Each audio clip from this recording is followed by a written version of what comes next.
Turkey's presidential race is headed to a runoff for May 28th.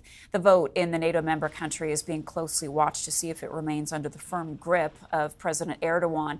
The current president has ruled Turkey for 20 years and pulled ahead of his main challenger, but neither were able to pass the 50% threshold required to win outright. With more on this, I want to bring in Dr. Eli Abu Awan. He is a lecturer of human rights and civil society at St. Joseph University in Lebanon. Good morning, and thank you for being with us. Are you surprised that the race is so close?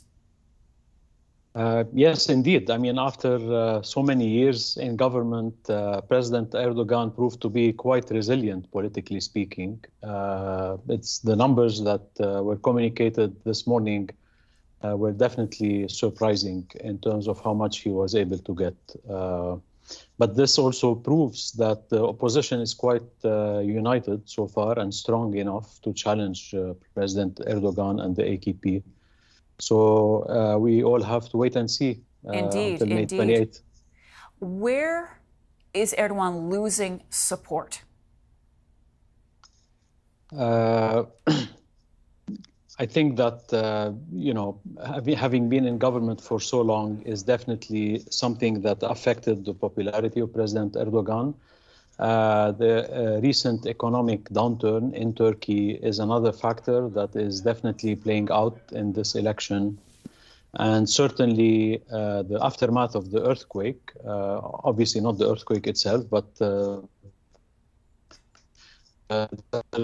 earthquake revealed in terms of compliance with administrative and safety requirements is also affecting President Erdogan's popularity. However, as I said before, apparently the population in Turkey is still focused on the political value that President Erdogan is bringing to the table rather than the governance aspect. And this may be one of the reasons why he didn't lose much after 30 years. Bigger picture, what's at stake here for this NATO member country that has left some of its Western allies at times critical of its leader?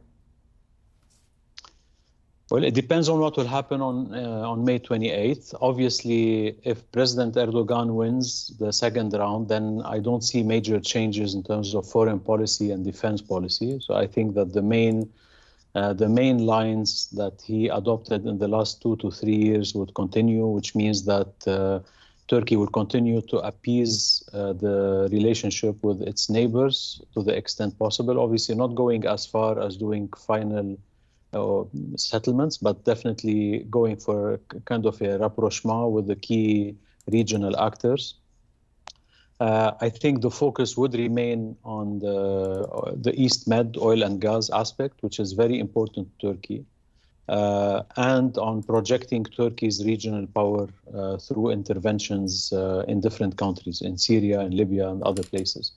Now, if President Erdogan loses on May 28th, obviously some aspects of the foreign policy will be affected.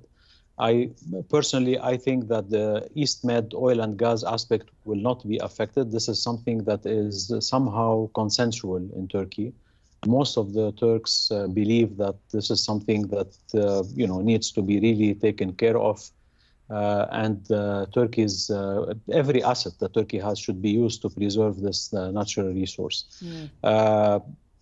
Potentially, what could be affected with a new government or new president in Turkey is the political aspect of the political relationships that Turkey was able to strengthen over the years.